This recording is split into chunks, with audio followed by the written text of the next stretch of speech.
How I ripped off a contractor and made him say thank you. My last job in employment, I was the operations manager for a global organisation, main contractor.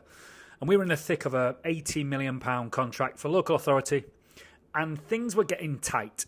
My employer tasked me with cutting invoices. We were applying hundreds of thousands of metres of render. I dug into contracts, invoices, previous applications for payment, and something jumped out at me on one particular job, and it was almost an entirely glazed structure, and the building's gross measure was used in the renderer's application for payment. What does this mean? The sub had measured the building floor to wall plate and then left to right and worked out the square metre area and applied his metre square rate, which back then was 35 quid a square. But then they were applying that rate to the windows, of which there were loads of them, and no render had obviously been applied in the window area.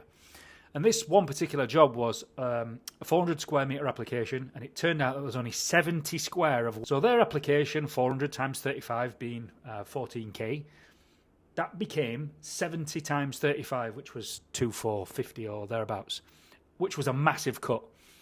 Their argument was that the gross measure should be applied to account for detailing and beading, and that's some pretty expensive beading. I knocked them, and they got 2,450 instead of their 14 grand application.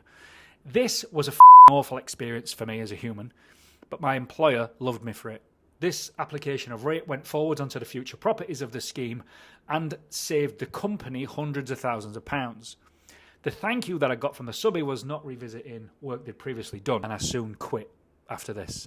The moral of the story is this. 1, ensure tight contracts that you understand. 2, ensure that the contract means you get paid and remove all ambiguity and assumptions.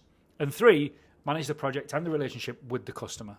I'd love to share more with you. Make sure you're following the page for chapter 2 to see how this panned out next.